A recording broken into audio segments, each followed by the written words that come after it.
देखो, अ, जैसे अभी हम आदिकाल कर रहे थे, तो आदिकाल में या फिर उससे पहले जाओ, जैसे हम साहित्य इतिहास देख रहे थे, तो आधारों को देख रहे थे कि परिवेश कौन-सा है, किस तरह के वातावरण में, जैसे सामाजिक परिवेश क्या था, आर्थिक परिवेश क्या था या फिर राजनीतिक परिवेश क्या था, समय काल क्या था, नामकरण के आधार पर इतना विवाद क्यों होता है, कैसे काव्य चरित काव्य से बढ़ के आगे रासो काव्य तक बढ़ते हैं, खड़ी बोली में कैसे चीज़ें चली जाती हैं, क आचार्य शुक्ल क्या समय वो सब तो ठीक है। अब जब हम भक्ति काल करेंगे तो अगर यूपीएससी के नज़रिए से कहो तो सबसे बड़ा सिलेबस यहीं पे है या फिर यहाँ से लगभग आप समझो 100 नंबर 100 तो मान के चलो ठीक है 100 नंबर आएँगे। जैसे 4 कवि अपने मेन हैं, सूर, तुलसी, जायसी और कबीर। और ये पेपर 2 का भी मिला के मैं बोल रहा हूँ कि इतने नंबर तो आना फिक्स है।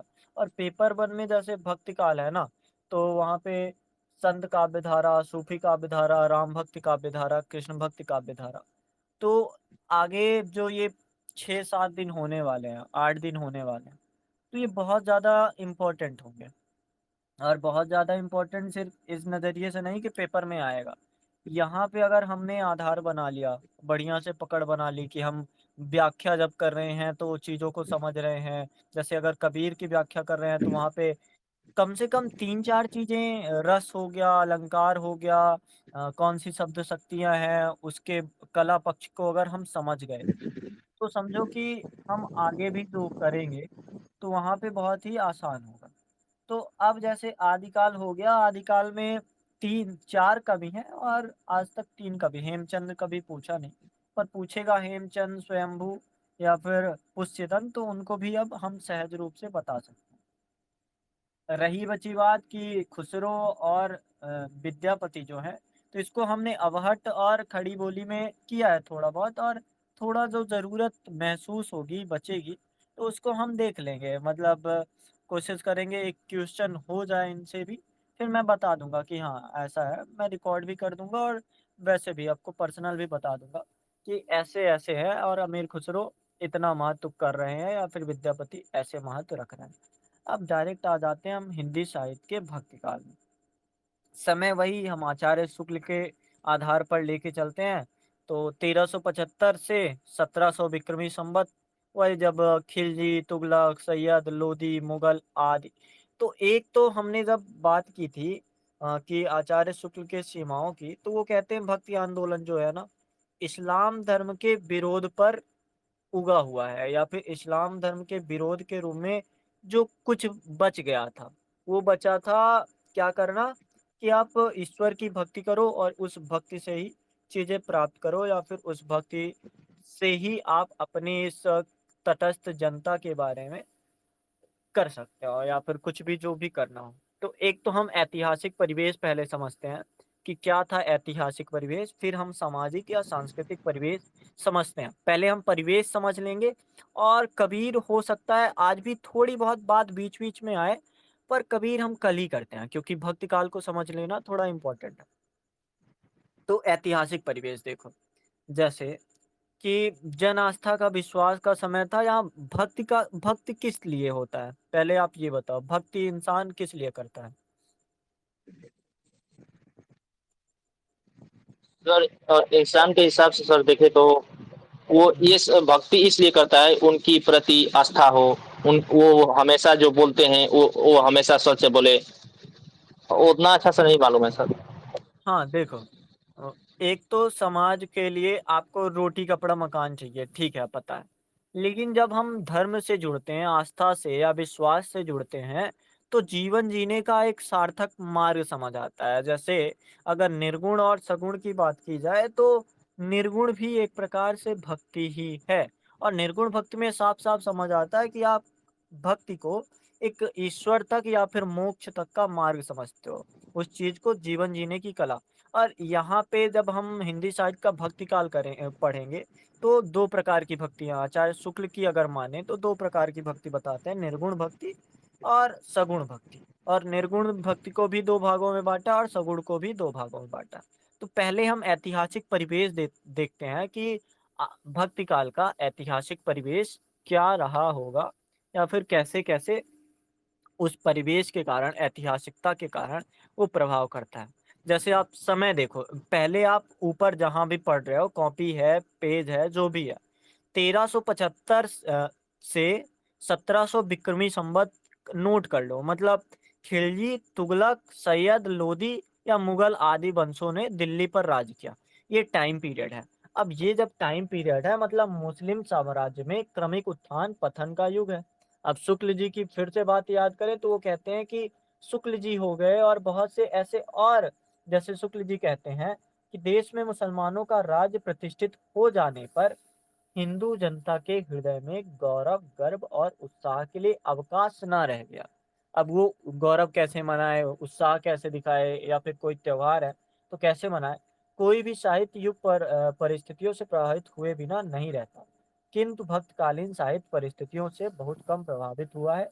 एक भक्तकालीन कवि ने लिखा, संतन कहाँ सीकरी सो काम। मतलब वो ना तो दरबार का बहुत महत्व है, ना तो प्राकृत जन का गुणगान गाते हैं। मुस्लिम शासक केवल अनुदार एवं असहिष्णु, असहिष्णु का मतलब होता है जैसे एक इंसान क्रूर नहीं हो जाता, तो असहिष्णु नहीं कहे जा सकते। उनके शासन काल में संस्कृत एवं देशी भाषाओं के साहित्य, संगीत, कला को प्रोत्साहन मिला। देखते ही हो आप। तो जो शुक्ल जी की बात हमें समझ आती है, वो लगता है कि ये बात पूरी पूरी तरीके से ठीक नहीं है। इसको अगर हम बोल दें कि 100% ये बात सही है, तो ऐसा नहीं है।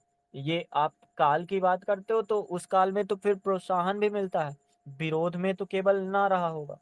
तो हम इन बातों को थोड़ा और बारीकी से देखेंगे जब, तो हमें समझ आएगा जाति और संस्कृति की दृष्टि से ये विदेशी नहीं बने रहे। भले ही इनमें से अनेक का जन्म भारत में हुआ था, धार्मिक दमन हो, राज्य विस्तार हो, निरंतर युद्ध हो या फिर ऐश्वर्य या विलासिता के लिए जीवन की विशेषताएं हो, परिणाम स्वरूप क्या हुआ कि हिंदी धर्म या फिर हिंदू धर्म मान लो, वैष्णव भक्त के पुनर्जागरण को बल मिलता है।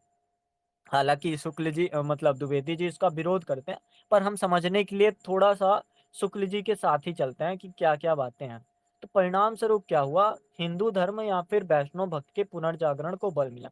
अपने धर्म की रक्षा के लिए एक वाक्य आता है ना, धर्मो रक्षति रक्षता, धर्म की रक्षा करोगे तो तुम्हारी रक्षा करेगा। तो उस कारण एक अखिल भारतीय धार्मिक आंदोलन जिससे भक्ति आंदोलन। अब जीएस 1 में भी एक सवाल आता है और जीएस 1 में पता है भक्ति आंदोलन से 4-5 सवाल आए। कभी कबीर को पूछेगा, कभी नानक को पूछेगा, कभी ऐसे ही सवाल पूछ लेगा कि भक्ति आंदोलन जो था अन्य आंदोलनों से इतना सफल क्यों दिखता है? तो थोड़ा उसकी भी हम समझ लेके चलते हैं। तो आंदोलन के प्रणेता जैसे संत हों, महात्मा हों, समाज सुधारक हों, जिन्होंने इस्लाम की आक्रात्मकता, जैसे आप विरोध भी देखोगे जब हम निबंध पढ़ने जाएँगे रामविलास शर्मा का, सामंत विरोधी तुलसी। तो एक विरोध ये भी दिखेगा हमें कि आप कह रहे हो कि ऐसा नहीं है, पर जो तुलसीदास की रचना है वो मुस्लिमों के विरोध में आती है। फिर हमको उसका वर्णन करते हुए रामविलास शर्मा दिख जाता है कि ऐसा नहीं है। अगर आप देखना चाहोगे तो तुलसीदास ने बताया है कि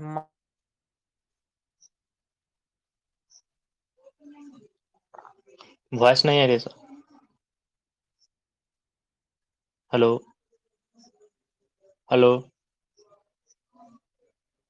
वॉइस नहीं आ रही है सर। आवाज ही है। हेलो। हाँ, अब आ रही है सर, अब आ रही है। हाँ, तो ये सब हमको मिलता है कि समझ आता है कि ये जो उदय हुआ, वहाँ पे सद्भाव स्थापित करने के लिए या फिर इस्लाम की आक्रात्मकता के विरुद्ध जन-जन को संगठित करने के लिए। ये ऐतिहासिक परिवेश पर बता रहा हूँ मैं। 16वीं सदी के मध्य में बाबर ने मुगल सल्तनत की नींव डाली थी और बाबर का, जैसे 1526 में बाबर जब आता है, समझ लो पहले भी धर्म थे, मतलब मुस्लिम धर्म था, दिल्ली सल्तनत में काफ़ी क्या बोलते हैं प्रभुत्व था। लेकिन जब बाबर ने राणा सागा को राजपूतों का प्रतिरोध कर रोक दिया था, पठानों ने हिम्मत ना हारी। पठान शासक शेर शाह सूरी ने हुमायूं को पराजित किया और यही हुआ कि अकबर के सामने देश में छोटे छोटे हिंदू मुस्लिम शासकों ने एक एक करके घुटने टेक दिए। तो ये चीजें शुक्ल जी भी बताते हैं। अब डायरेक्ट हम थोड़ा आगे आते हैं। राजनीतिक अवस्था या फिर राजनीतिक व्यवस्था के प्रति जब असंतोष होता है कि आप लगातार हिंदुओं के प्रति अत्याचार करने लगते हो। संगीत शिरोमणि नामक एक ग्रंथ में ऐसी चीज़ें बताती भी हैं कि शास्त्रीय संगीत का निर्माण करा तो वो सब तो ठीक है। लेकिन जब राजनीतिक व्यवस्था के प्रति असंतोष हो जाता है, जैसे एक बात मिलती है, मलेच्छन भार दुखित मेदिनी। मलेच्छन ये इस्लामों को मलेच्छनी कहा गया। तो मलेच्छन भार दुखित मेदिनी, वेद धर्म दूर गए, भूमि चोर भूप भये, साधु सीधमान जान रीत पाप पीन की। तो ये सब हमें जब समझ आता है कि राजनीतिक व्यवस्था में असंतोष फैल गया है या फिर कवियों ने भी उस चीज़ का विरोध कर दिया है, तो अब कवि जो थे वो संत के रूप में भर गए या फिर भक्ति आंदोलन करना शुरू कर दिए। तो यही ऐतिहासिक आधार के कारण अब क्या हो गया कि सामाजिक परिवेश पर भी प्रभाव पड़ा। सामाजिक परिवेश पे कैसे प्रभाव? कि सामाजिक परिस्थिति में क्रांतिकारी परिवर्तन होगा ही। आप जैसे बताओ कि अगर अभी तुरंत मैं आज का बोल रहा हूँ, अगर अभी अंग्रेज हमारे ऊपर हावी हो जाए, तो एक तो बात है कि या तो हम जीतेंगे या तो हारेंगे। लेकिन अगर हारे, तो बहुत आधार तक ये होगा कि जो धर्म होगा या फिर जो सामाजिक परिस्थितियाँ बनेंगी, वो आपको विश्वास व आस्था में एक अधिक महत्व दिलवाने लगे। भले आप किसी धर्म से जुड़े ना हो, भले आप नास्तिक हो, पर आप आस्था रखोगे कि हाँ, हम जीत सकते हैं, हाँ, हम बदला ले सकते हैं। तो हिंदू-मुस्लिम संस्कृति में आदान-प्रदान भी होने लगता है। ऐसे जैसे होता ना कि आप जब किसी चीज़ के बारे में हम पे दबाव डालोगे, तो अगर हम कहीं पे पाएँगे आपका आवाज़ बहुत कट रहा है हमारी। अगर हम कहीं पे पाएँगे कि ऐसी चीज़ें हैं जहाँ पे हम परस्पर आधार जैसे अकबर का आप वो देखो राजनीति, तो अकबर हिंदू और मुसलमान या फिर स्वयं ही राजपूतों से विवाह करता है। जिसका तात्पर्य यही हुआ कि समन्वय बनाने की स्थिति बनती है। जब सामाजिक परिवेश बहुत ज़्यादा बिगड़ जाता है, तो समन्वय करने की स्थिति बनती है। अलाउद्दीन ने क्या किया था कि दोआब के हिंदुओं से उपज का 50% भाग कठोरता से, मतलब अगर आप अलाउद्दीन के समय के हो और आप हिंदू हो, तो आपसे 50% भाग कर के रूप में कठोरता से लिया जाएगा। तो ये चीज़ें हिंदुओं को ना अच्छी लगी होंगी या फिर जो धर्म आंदोलन में जुड़े थे, जैसे तुलसीदास का एक नहीं मिलता कि सामाजिक स्थिति कैसी थी? अगर इसको वर्णन करना हो, जैसे एक सवाल अगर आए कि भक्ति काल के समय ऐतिहासिक, सामाजिक व सांस्कृतिक स्थिति का परिचय देते हुए बताइए। तो आप तुलसीदास का ये देखो कितना सटीक है। खेती न किसान को, भिखारी को न भीख वाली, बनिक को बनिज न चाकर को चाकरी। जीविका विहीन लोग सीध मान सोच बस, कह एकन सो कहाँ जाई का करी। मतलब ना तो किसान को खेती है, ना तो भिखारी को भीख है, ना तो व्यापारी को वणिज है और ना ही चाकर को चाकरी है। तो ऐसी स्थिति जब बन जाती है या फिर कहें कि सामाजिक परिवेश में एक ऐसा आधार कि आप लगातार कर ले रहे हो या फिर कठोरता से वसूल ले रहे हो, तो वो चीज़ें हम देखते हैं। ये अगर आप जैसे कोट करोगे ना, तो कोट में एक चीज़ और बताना होता है जो टॉपर करते हैं, पर लिखने वाले नहीं करते। क्या? कि हम कॉन्टेक्स्ट नहीं बताते कि आया कहाँ से, रेफ़रेंस नहीं देते। तो जब आप बताओ खेती ना किसान को भिखारी को ना भीख भाई, तो आप कॉन्टेक्स्ट दो कि तुलसीदास कृत कवितावली। तो उतना पता है, एक छोटा-सा आधार लिख देना बहुत ज़्यादा इम्पोर्टेंट हो जाएगा। अब आचार्य परशुराम शास्त्री क्या बोलते हैं, चतुर्वेदी क्या बोलते हैं, तत्कालीन सामाजिक परिस्थिति का विवेचन जैसे दैनिक जीवन, रीत-रस्म, रहन-सहन, पर्व-त्योहार आदि की दृष्टि से तत्कालीन भारतीय समाज सुविधा संपन्न और असुविधाग्रस्त, मतलब सुविधा संपन्न तो है, पर असुविधाग्रस्त है। जैसे आप सोचो, एक स्थिति ऐसी होती है जब इंसान के सामने पानी तो है, पर वो पी नहीं सकता। तो वही है कि सुविधा संपन्न और असुविधाग्रस्त इन 2 वर्गों में विभक्त हो गए थे। प्रथम वर्ग में जैसे राजा-महाराजा हो गए, सुल्तान, अमीर, सामंत, सेठ, साहूकार हो गए, जिनमें मनमाने ढंग से वैष्णव। अब आप देखोगे कबीर की रचना। कबीर की रचना कब की है? भक्ति काल की है। अब कबीर की रचना में देखोगे तो वो हमेशा इन सामंत वर्गों का विरोध करते रहते हैं। हमेशा जो धार्मिक आडंबर साथ में लिए रहते हैं, उनका विरोध करते रहते हैं।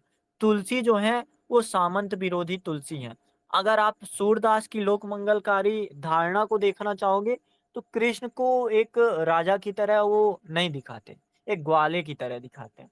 तो वही चीज़ें हमें समझ आती हैं कि हाँ, इतनी गहराई से जो चीज़ें हैं कि प्रथम वर्ग में जो राजा-महाराजा होंगे, सुल्तान होंगे, अमीर सामंत होंगे, सेठ साहूकार होंगे, उनको सब चीज़ें अच्छी हैं। लेकिन जिनके लिए वो स्थिति खराब है, उल्लासपूर्ण प्रवृत्ति नहीं है, जैसे किसान हो गया, मज़दूर हो गया, सैनिक हो गया, स्त्रियों को हालाँकि भक्ति काल में इतना महत्व नहीं दी जाती कि उन पे भी हमने न कोई अत्याचार किया है।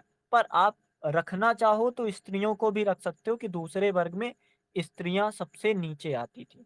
जिसका मतलब आप देखोगे भक्ति आंदोलन में ज़्यादा वर्णन नहीं मिलता है। तुलसी अगर वर्णन करेंगे तो कहीं-कहीं वर्णन करेंगे कि अ पराधीन सपने सुख नाही। ऐसा कुछ आपको मिल जाएगा। कबीर कहीं-कहीं वर्णन करते मिलेंगे, हालाँकि कबीर कभी-कभी विरोध भी दिख जाता है, वो सवाल पूछते रहते हैं। सूरदास की जो गोपियाँ हैं, बिल्कुल लाचार हैं, बिल्कुल बीमार हैं, तो वो उस तरह से नहीं दिखता कि उनके प्रति हम दया, ग्लानि भाव दिखाएँ, लेकिन वो स्थिति थी।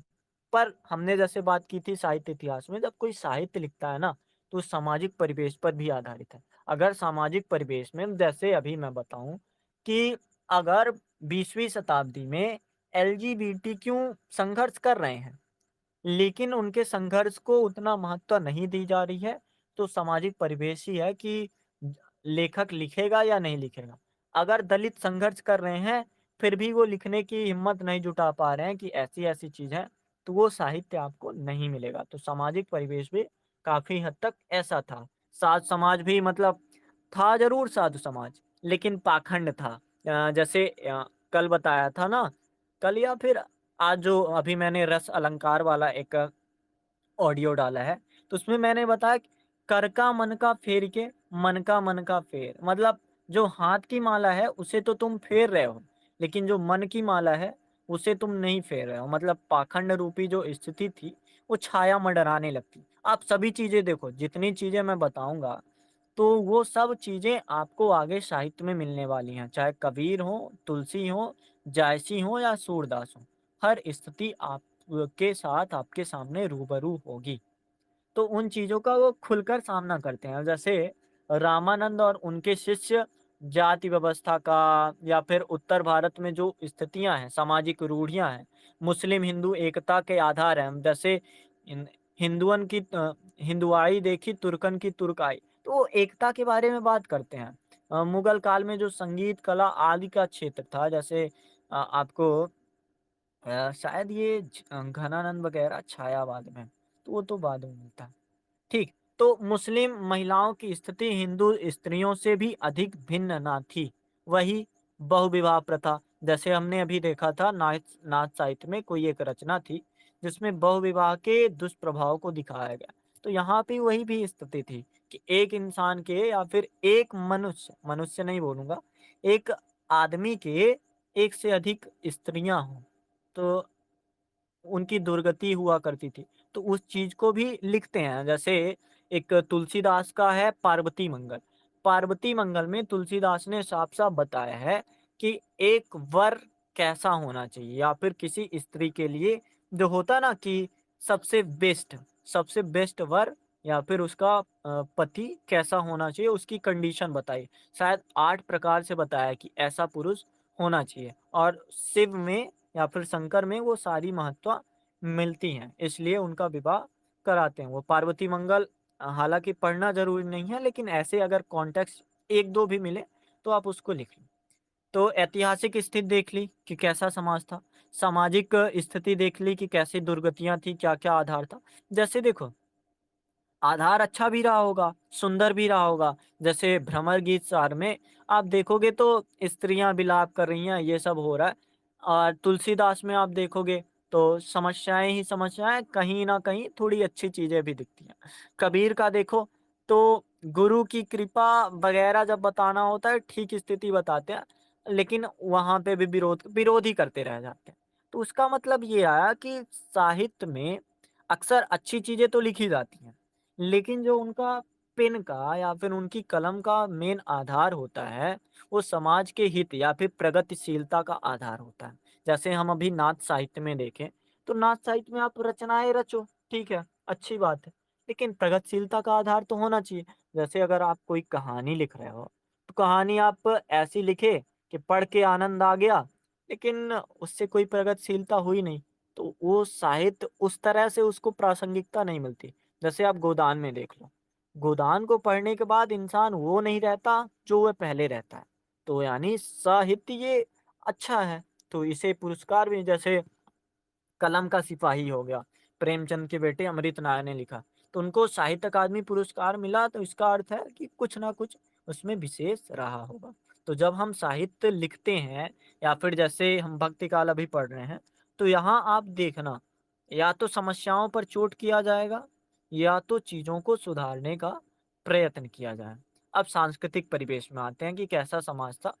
तो तत्कालीन समय में, मतलब उस समय हिंदू और मुस्लिम संस्कृतियाँ एक-दूसरे के निकट आई। जैसी का देख लो, जैसे भी बोले, जो भी लाइन आए, तुरंत आप एग्ज़ाम्पल लेने लगो। हिंदू संस्कृतियाँ और मुस्लिम संस्कृतियाँ एक-दूसरे के निकट आईं। संगीत हो, चित्र हो, भवन निर्माण कला हो, वहाँ सब दोनों संस्कृतियों में समन्वय हुआ। जैसे एक सवाल आता है कि तुलसीदास की भक्ति में समन्वयकारी गुण को बताइए, तो वही है कि जब एक सांस्कृतिक स्थिति 2 स्थितियों को आपस में टकराती है या फिर बहुत समय से रहने लगती है, जैसे मुस्लिम काफ़ी समय से भारत में रहने लगे थे। आए तो बाहर थे ठीक है, लेकिन अगर वो काफ़ी समय से वहाँ रहने लगे हैं, उस स्थिति में घुल-मिल गए हैं, तो उनकी जो मूलभूत विशेषताएँ हैं, उनका समन्वय होना ज़ाहिर-सी बात होती है।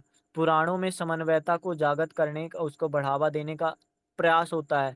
मूर्ति पूजा हो, तीर्थ यात्रा हो, धर्मशास्त्रों का सम्मान हो, कर्म फल में विश्वास हो, अवतारवाद हो, सगुण भक्ति की सर्वत्र दिखाई देता है। भारतीय समाज में समय-समय पर जो विदेशी और उन विजातीय तत्वों के आते रहने के कारण संघात होता है या फिर परिवर्तन होता है, तो उससे सिर्फ़ परिवर्तन नहीं होता या फिर सिर्फ़ नुकसान नहीं होता, उससे जीवन शक्ति का संचार भी होता है। जैसे शुक्ल जी कहते हैं कि भारतीय जो थे काफ़ी निराशा में डूबे हुए थे, तो इस्लाम का आना उन्हें धर्म का जागृत होने के लिए मदद करता है।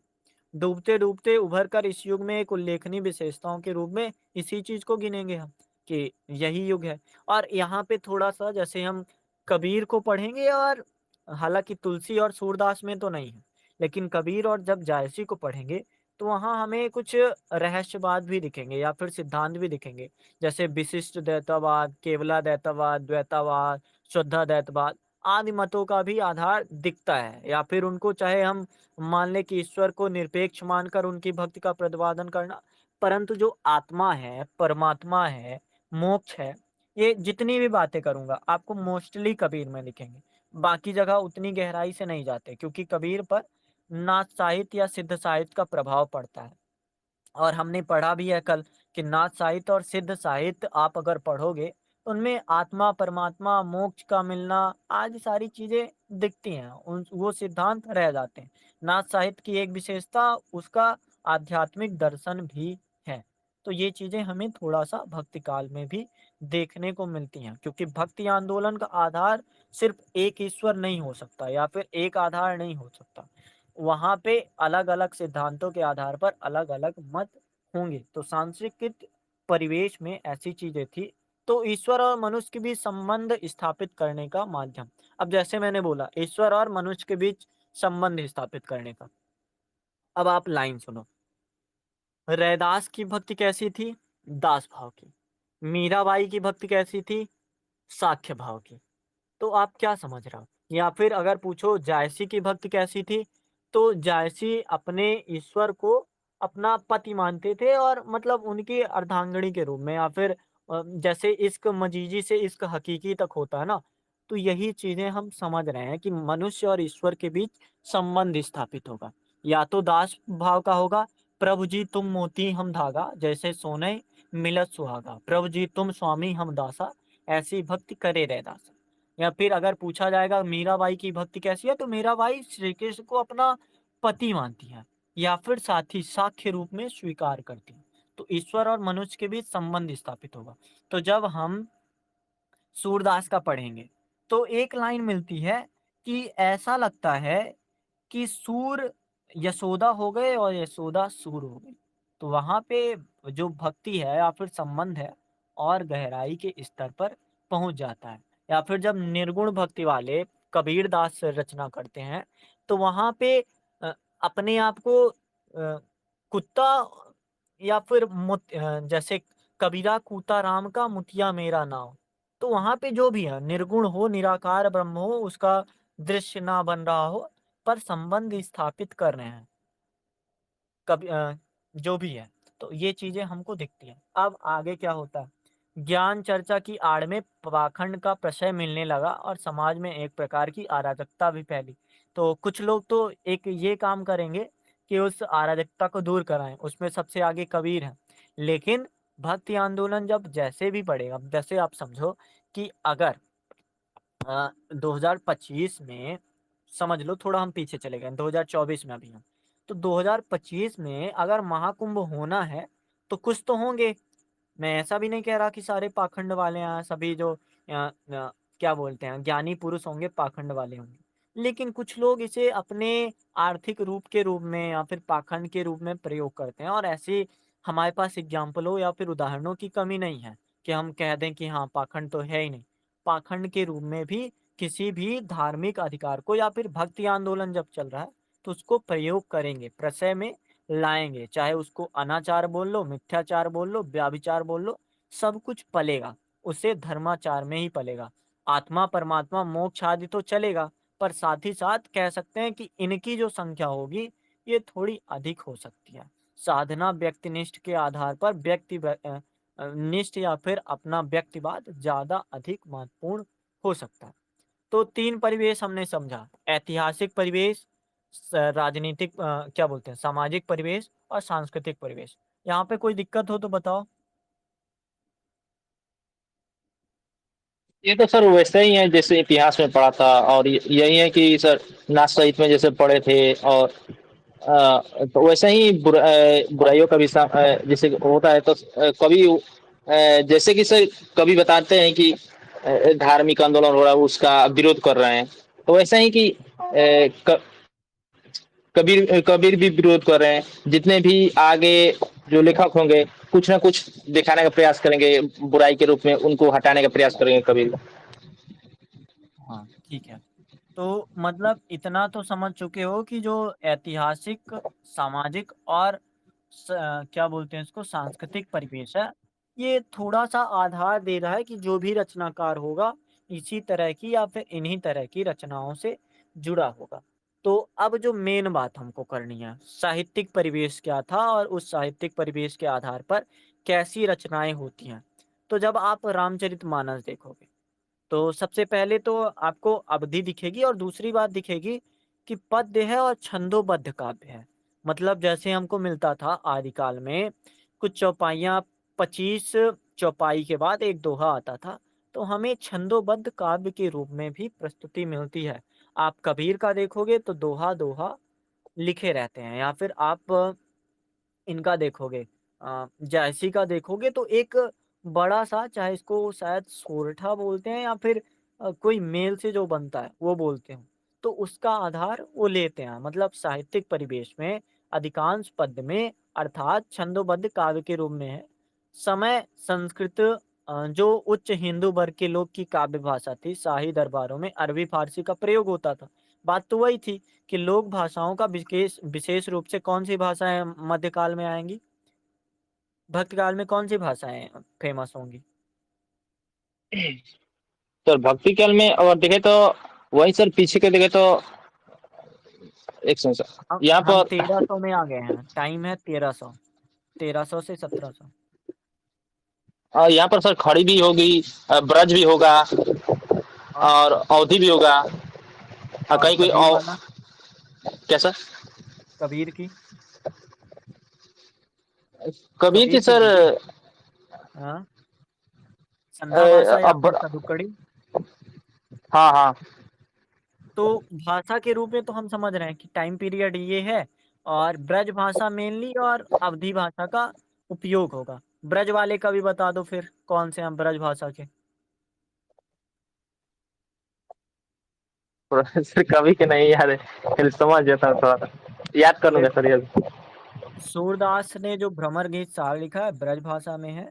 और जो कबीर दास हैं वो अपने बोली, हालांकि ठीक है खड़ी बोली के पास है, पर ब्रज भाषा का भी मेल दिखता है। सदुक्कड़ी भले हो, संध्या भाषा भले हो, पर ब्रज भाषा दिखता है। अवधि अगर पूछूं तो क्या बोलोगे।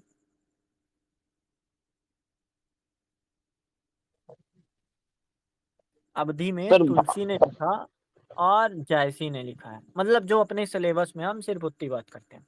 अब देखो, भक्ति काल में आपको प्रबंध काव्य भी मिलेंगे, मुक्तक काव्य में मिलेंगे, गीत काव्य भी मिलेंगे। तो संस्कृत भाषा के कुछ ग्रंथ की टीकाएं भी आपको मिलेंगी। टीकाएं वो होती हैं कि आप उसका आधार बदल के उसी रचना को आप पुनः कर दो या फिर उसका एक सारांश रूप प्रस्तुत कर दो। हिंदी भाषा और साहित्य ने शायद, अगर आप समझना चाहो तो रामायण समझो और रामचरितमानस समझो। रामायण जो है संस्कृत में होना और रामचरितमानस कुछ आधार बदल के उसको टीका में, हालांकि टीका नहीं कहूंगा, पर फिर भी उसको समझना चाहो तो वैसा ही हो। तो उच्च कोटि का साहित्य रचने के बल्कि चरम विकास भी प्राप्त हुआ है। कबीर, सूल, तुलसी और जायसी साहित्यिक परिवेश को अनुपम देन देते हैं। अब इसमें भक्तिकालीन में सबसे, अगर पूछे भक्तिकालीन की विशेषता या फिर साहित्यिक विशेषता, तो सबसे पहले आप गुरु की महिमा देखोगे कि भक्ति काल में गुरु की महिमा को सबसे आगे रखा गया है। जैसे एक दो बताओ।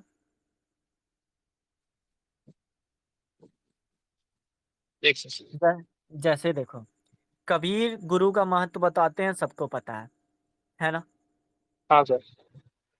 लेकिन सिर्फ कबीर नहीं है, यहाँ पे तुलसी भी है जो बताते हैं, बिना गुरु कहाँ ते पाऊं, दीजो ज्ञान हर गुण गाऊं। या फिर रामचरितमानस का पहला ही बालकांड है, बंदो गुरुपद पदुम परागा है। और जो हीरामन तोता है, तो हीरामन तोता किस चीज का प्रतीक है। हीरामन तोता किस चीज का प्रतीक है।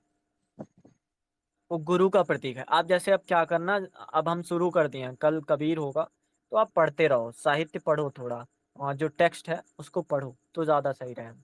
तो चलिए। हीरामन जो तोता है या फिर जायसी है, तो वो भी गुरु का महत्व बताते हैं। और जो सूरदास है, तो सूरदास ने भी गुरु के महत्व को स्वीकारा है।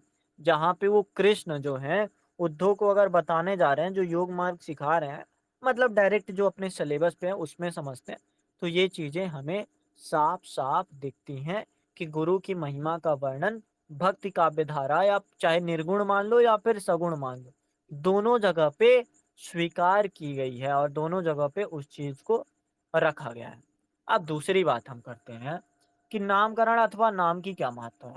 तो ईश्वर को चाहे आप निर्गुण मानो, चाहे निर्गुण वाले संत हो जाओ या फिर सगुण मानने वाले भक्ति हो जाओ। जैसे देखो, अगर आप निर्गुण भक्त बोलोगे ना, तो निर्गुण भक्त उतना सॉलिड नहीं है।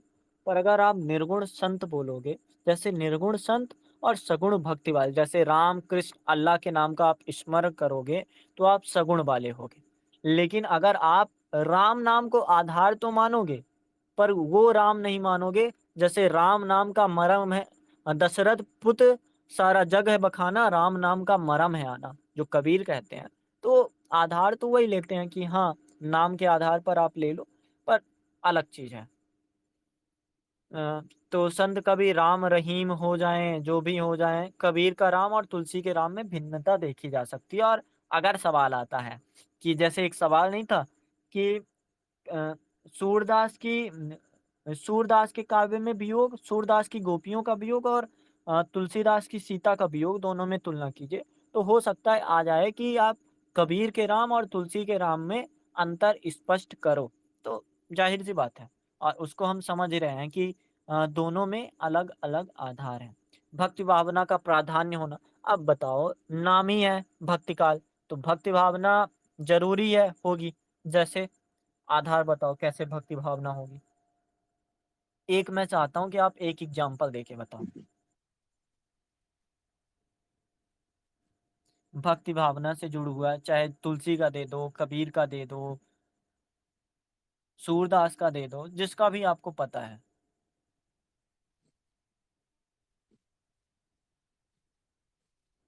जैसे भक्ति भावना में चाहे गुरु की भक्ति कह लो, कबीरदास भी कहते हैं, हालांकि कबीर कबीर निर्गुण राम जपहु रे भाई कहते हैं, तो वो भक्ति भावना की बात ही करते हैं। और तुलसी का तो साफ साफ दिखता है कि तुलसी तो मतलब राम भक्ति काव्य को अधिक इस स्तर पर ले जाते हैं कि अगर आप राम भक्त में हो या फिर राम राज्य को आप देख रहे हो, तो दैहिक दैविक भौतिक तापा कुछ नहीं होगा आपको। और सूरदास भी गोपियों के सहारे बुलवाते हैं कि बार बार वचन निवारो भक्ति विरोधी ज्ञान तिहारो। उद्धव, जो तुम्हारा ज्ञान है ये हमारे लिए भक्ति विरोधी ज्ञान की तरह है। तो उस चीज की वो प्रासंगिकता बताते हैं। तो हमने देखा नामकरण नाम की क्या महत्व है, जैसे राम नाम हो जाए, या फिर हमने देखा गुरु की क्या महिमा है, हमने देखा भक्ति भावना का क्या आधार भक्ति काल में बन रहा है। चौथी चीज, आपको कोई विशेषता पता है भक्ति काल में क्या और विशेष होगा?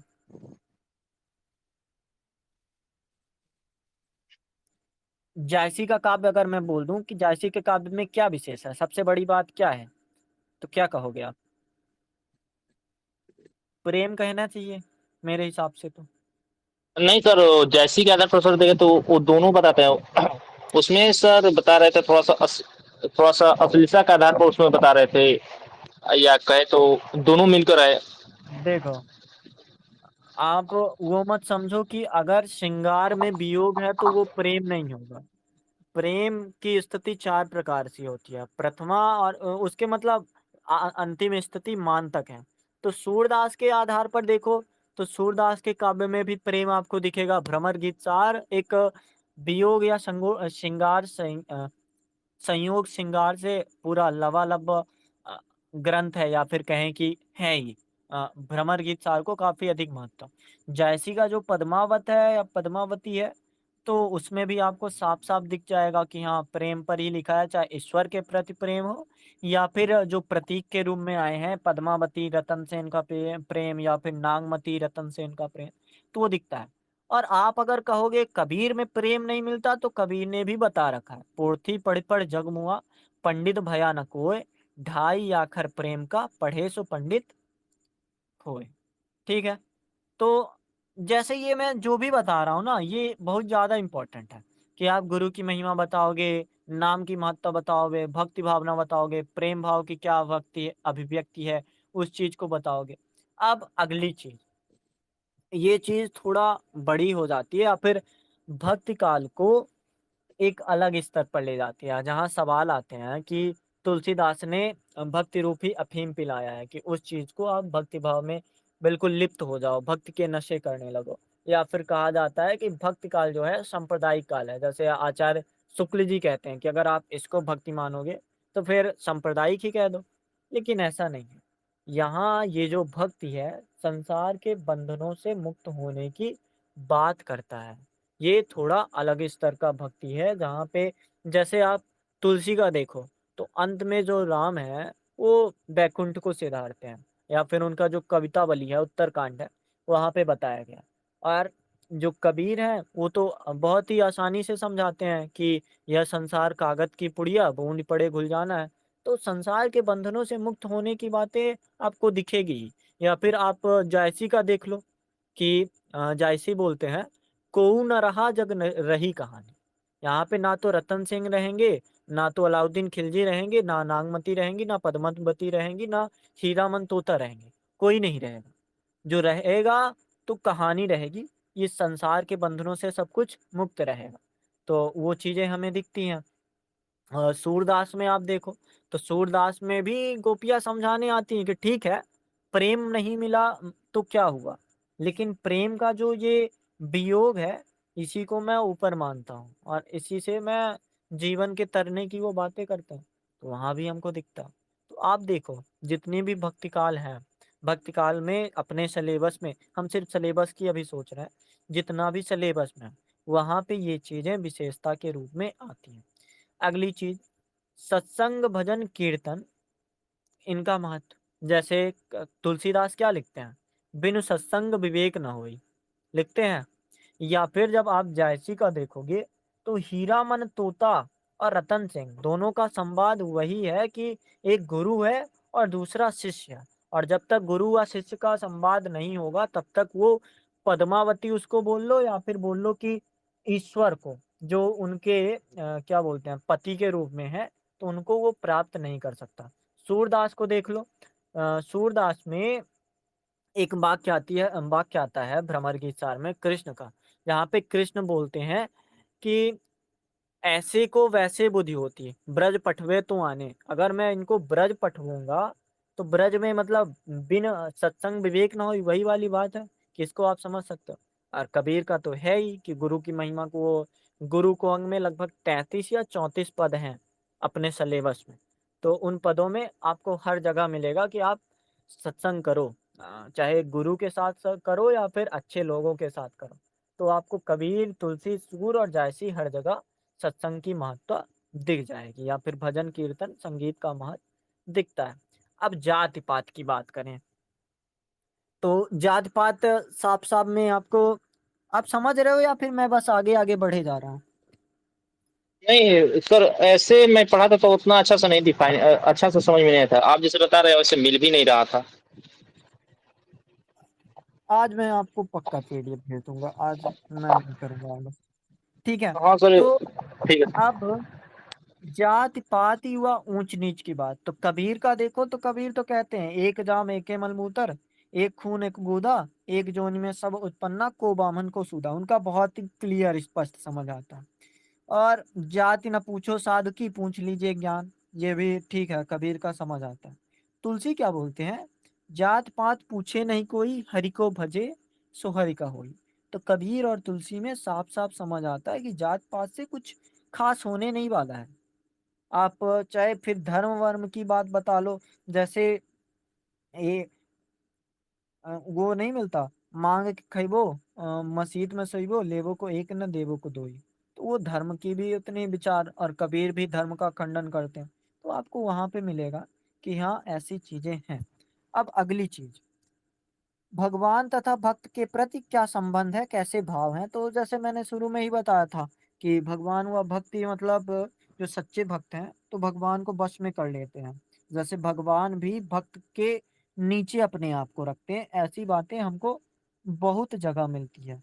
जैसे जब जब भीड़ पड़ी संतन पर, आकर प्राण बचाए। या फिर सूफी संत क्या बोलते हैं, बहुत ही अच्छी लाइन है, खुदी को जो खुद से जुदा देखते हैं, खुदी को मुटा खुदी को जो खुद से जुदा देखते हैं, खुदी को मिटाकर खुदा देखते हैं। तो ये चीजें हमें दिखती हैं कि भगवान भक्त से अपने आप को नीचे रख रहा है।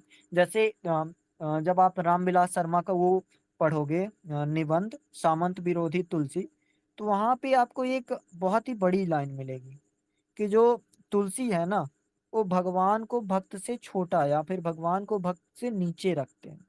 तो ये चीजें हमको भक्ति आंदोलन में दिखती हैं। जैसे अगर इस पे आरोप लगेगा कि आचार्य रामचंद्र शुक्ल कहते हैं कि भक्ति नहीं, अगर रामचंद्र शुक्ल नहीं कहेंगे, एक वैसे ही समझो, मैं जस्ट सवाल बना नहीं पा रहा हूँ, बस समझो कि जैसे आचार्य द्विवेदी जी कहते हैं कि अगर आप नाथ साहित्य सिद्ध साहित्य को इसलिए अलग करते हो कि ये सांप्रदायिक आधार पर बना, तो आप भक्ति आंदोलन को तो पूरी तरह से अलग कर दोगे। तो अगर इस बात से जैसे भी थोड़ा आसपास का क्वेश्चन आए, तो वहां पे आपके पास भाव होगा। भक्ति आंदोलन या फिर सांप्रदायिकता में क्या होता है कि ईश्वर बड़ा होता है, भक्त छोटा होता है। लेकिन भक्ति आंदोलन में ऐसा नहीं है, भक्त बड़ा है और ईश्वर छोटा है। जहाँ पे आप देख लो कि जो कृष्ण हैं या फिर जो गोपियां हैं, तो गोपियां उलाहना अगर कर पा रही हैं भगवान का, तो छोटी बात है ये, बड़ी बात है। क्योंकि आप भगवान का उलाहना नहीं कर सकते हो, भगवान को आप बुरा भला नहीं कर सकते हो। लेकिन वहां पे कितना बुरा भला कि मथुरा काजर की कोठरी, जो आवे सो कालो। इतनी बड़ी बातें कहना वो वही है कि भक्ति आंदोलन में ये सब प्रमुखता दिखती है कि भगवान तथा भक्त के जो बीच संबंध है, वो भक्ति ज्यादा ऊपर रखता है। अपने भक्तों के लिए भगवान भी अपने आप को नीचे रखते हैं। उदाहरण तो ज्यादा मुझे नहीं पता है, एक दो ही पता है। जैसे ये वाला कितना सटीक है, खुदी को जो खुदा से जुदा देखते हैं, खुदी को मिटाकर खुदा देखते हैं। या फिर कबीर वाला जो है, जब मैं था तब हरि नहीं, अब हरि है मैं नाय, प्रेम गली अति साकरी, जामे दो न समाये। तो ये चीज़ें उसमें देखती हैं। अब अगली चीज़ आते हैं हम, कि लोक भाषा में लोक जीवन का दर्शन। सबसे बड़ी जो विशेषता थी भक्ति आंदोलन का प्रचलित करना, कि अगर वो अवध के क्षेत्र में गाया जा रहा है, अवध के क्षेत्र में विस्तार हो रहा है, तो अवधी भाषा। अगर वो मथुरा के क्षेत्र में है, ब्रज के क्षेत्र में है, तो ब्रज भाषा।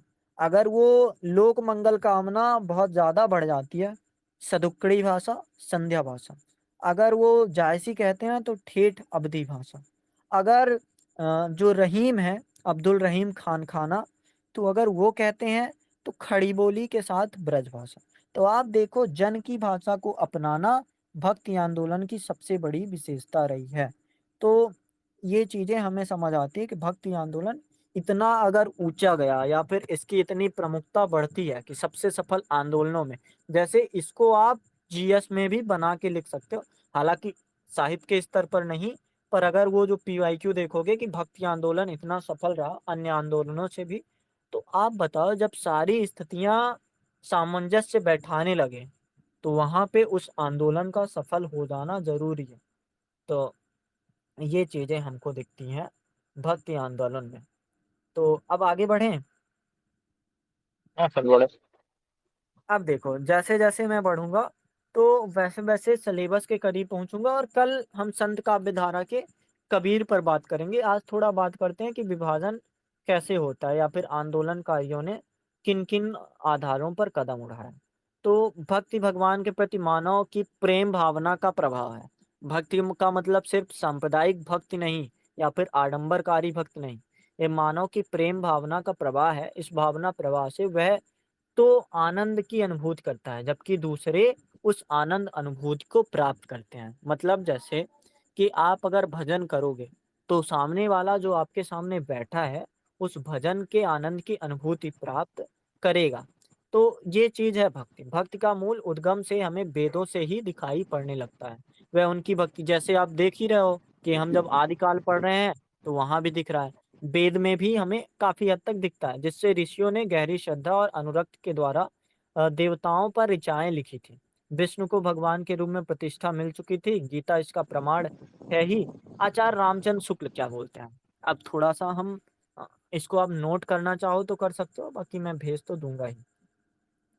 शुक्ल जी कहते हैं कि देश में मुसलमानों का राज्य प्रतिष्ठित हो जाने पर हिंदू जनता के हृदय में गौरव, गर्व और उत्साह के लिए अवकाश न रहा। अभी तक तो आप उत्साह कर रहे थे, अभी तक तो आपके पास अवकाश था कि हाँ, हमारा ही सबसे बड़ा धर्म है, या फिर हम ही सबसे बड़े हैं। खुदा से बड़ा हो जाना इसी को बोला जाता। तो क्या हुआ, उसके सामने ही कुछ मंदिर गिराए जाते रहे। आप मोहम्मद गौरी का देख लो, या फिर गजनबी का देख लो। देवियों की मूर्तियां तोड़ी जाती रहीं। पूज्य पुरुषों का अपमान होता है, वे कुछ ना कर सकते हैं।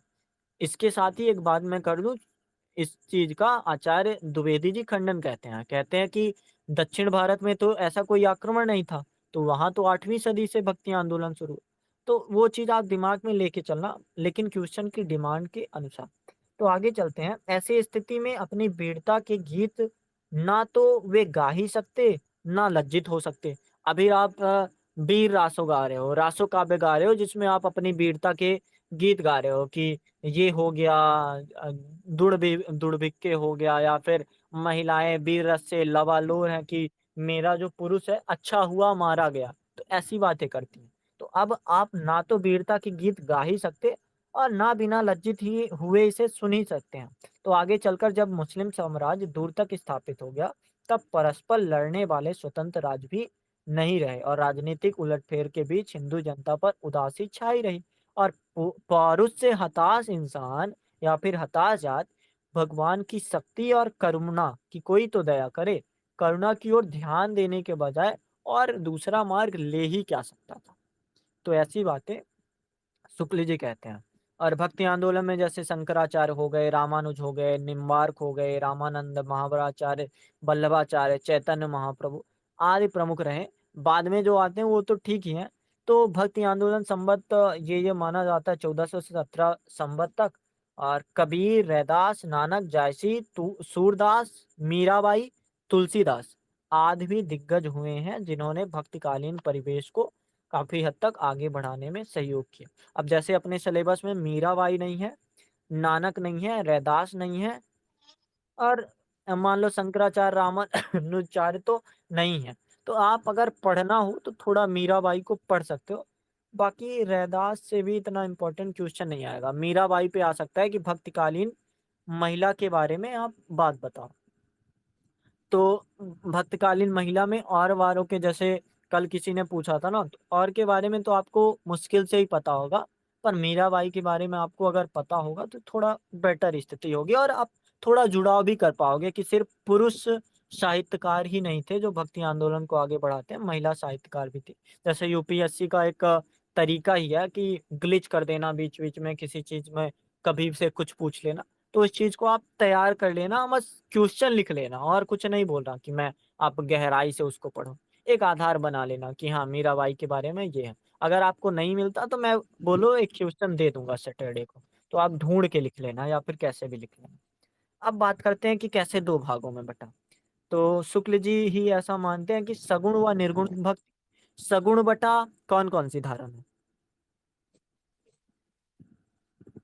क्या सर? सगुण भक सगुण भक्ति कौन-कौन सी धारा में बँटा?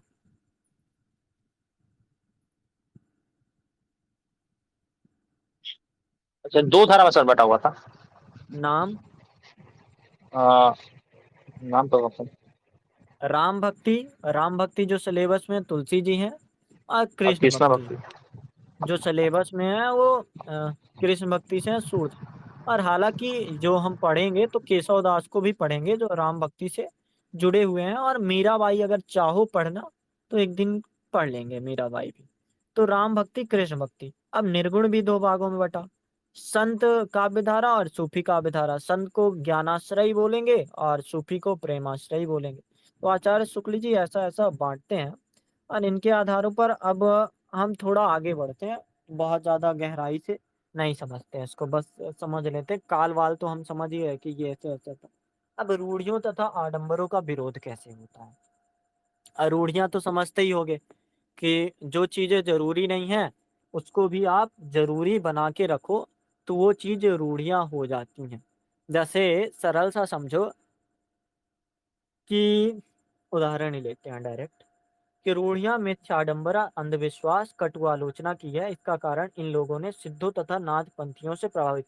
कल बताया था मैंने, कल अगर आप थे, तो आपको याद होगा कि जैसे सिद्ध साहित्य, नाथ साहित्य बोलते थे ना कि क कहत हैं लोग गंगा नहाए नर तरी के, मछरी न तरी जाको पानी में घर। तो ऐसे ही थोड़ा विरोध आगे बढ़ जाता है। अब जो ये हिंसा होती है या फिर क्या मांसाहार होता है, तो इसका कबीरदास क्या बोलते हैं? बकरी पाती खात है, ताकी काढ़ी खाल।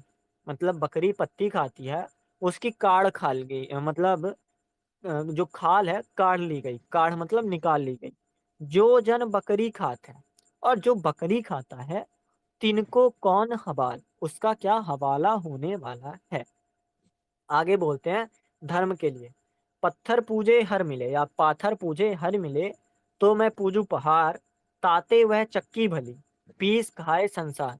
अगर आपको पत्थर ही पूजना है तो मैं फिर पहाड़ पूजूंगा। इससे बढ़िया तो आप उस चक्की का पूजो। चक्की देखा होगा आपने पुराने जमाने में जिससे आटा होता था।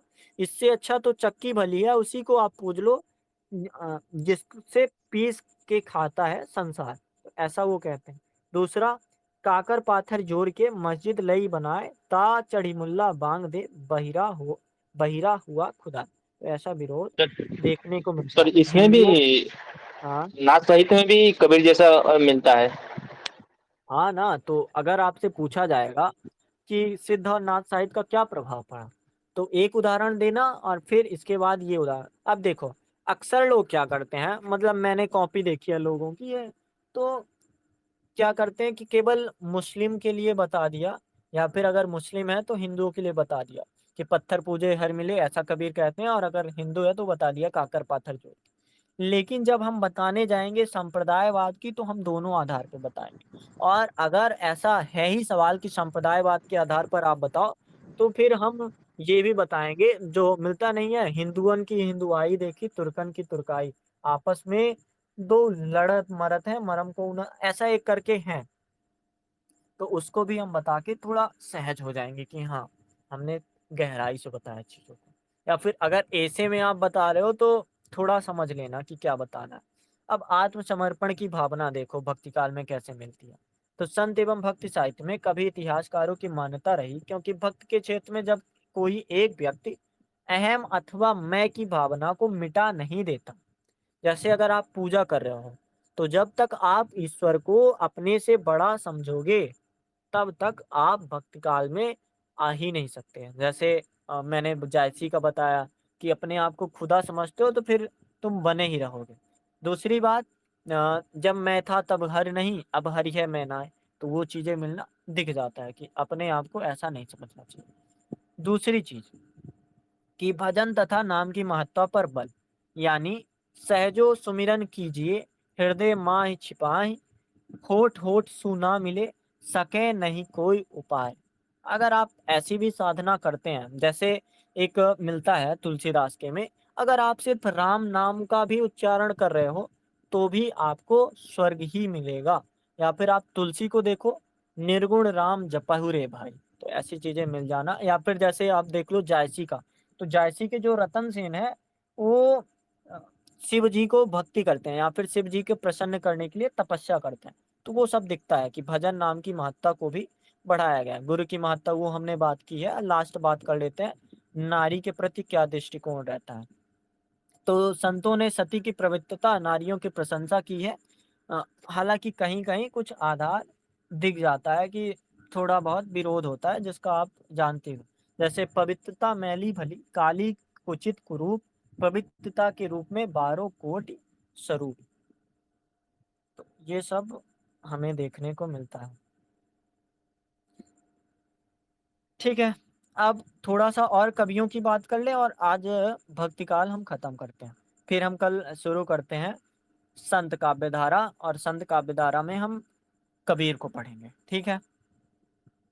तो जैसे देखो रामानुज जो हैं या फिर शंकराचार्य जो हैं, तो शंकराचार्य भारतवर्ष का इनको आचार्यमय ये भक्ति आंदोलन को प्रचार करने में काफ़ी महत्वपूर्ण इनका जो अद्वैतवाद है, आगे हम इसकी बात कर लेंगे कि अद्वैतवाद क्या है। अनैतिकता, अंधविश्वास तथा हिंसा से भक्त को मुक्ति दिलाने का प्रयास करता है। और जो रूढ़ियाँ हैं, तो ऐसी परिभाषाएँ मिलती हैं कि जब इनके सामने से एक जुलाहा निकलता है, शायद उसको कुछ जो मतलब होता है ना क्या बोलते हैं अ, शमशानों में जो आग देता है या फिर आग जलाता है, तो उसके सामने जब ये आए तो उन्होंने उनके पैर छू लिए, तो ये सब दिखता है। रामानुजाचार्य के.एल. नीलकांत शास्त्री क्या बोलते हैं कि भक्ति आंदोलन के संगठनात्मक तत्वों को बलशाली सिद्ध करने का सबसे बड़ा जो श्रेय है, जैसे अगर पूछे सवाल कि भक्ति आंदोलन को मजबूत करने में सबसे प्रमुख श्रेय के आधार पर समझाई, तो रामानुजाचार्य वहाँ सबसे आगे हैं और भक्ति जगत में बुद्धि पक्ष तथा हृदय पक्ष दोनों का समन्वय यही करते हैं। और इनका कौन सा वाद है? तो विशिष्टाद्वैतावाद, जिसकी बात हम कल कर लेंगे। निम्बार्क भी हैं जिनका द्वैतावाद है, जो ग्रंथ बताए जाते हैं वेदांत, पारिजात, सौरभ और दस श्लोभी, तो हिंदी की इस संप्रदाय का महत्वपूर्ण है।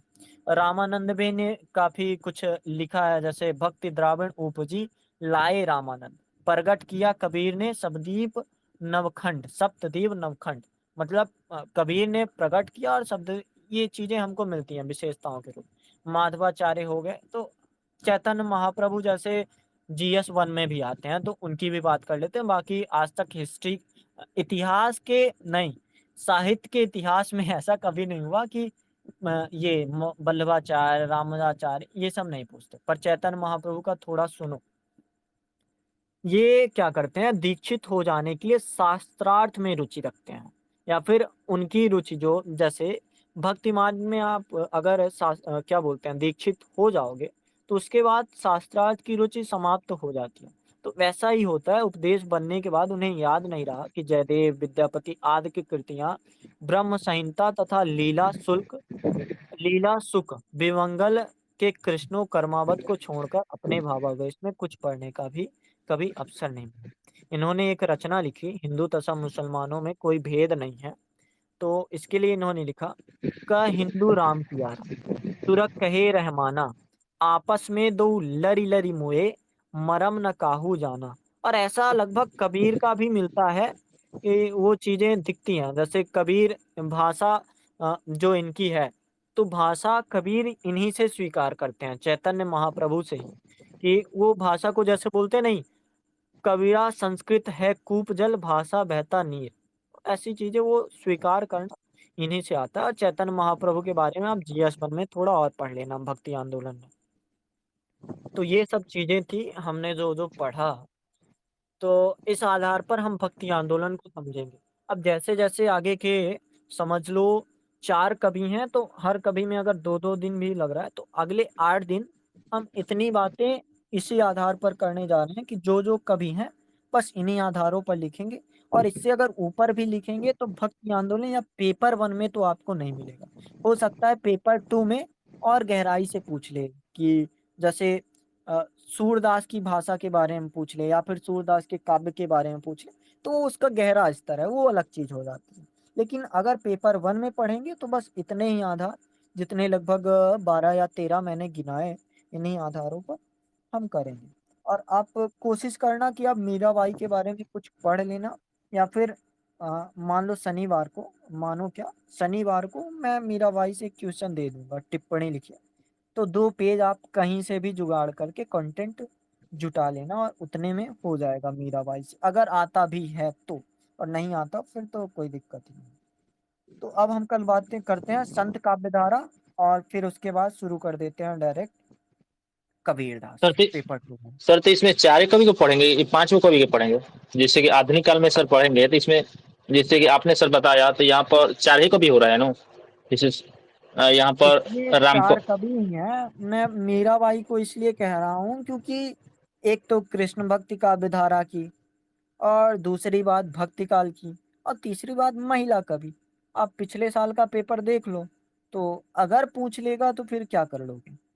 कुछ नहीं कर सकते। तो 2 पेज का कंटेंट तो इकट्ठा कर सकते हो ना, कि मीराबाई भक्ति को काफ़ी ऊपर रूप रखती हैं, या फिर वो कहती हैं कि जैसे-जैसे मैं बाँटूँगी वैसे बैठे बढ़ेगा, या फिर प्रभु जी पायो मैंने राम रतन धन पायो, और गुरु की महत्ता बताती हैं अगर, तो ठीक है, थोड़ा पढ़ लेना, क्या दिक्कत है? हम्म।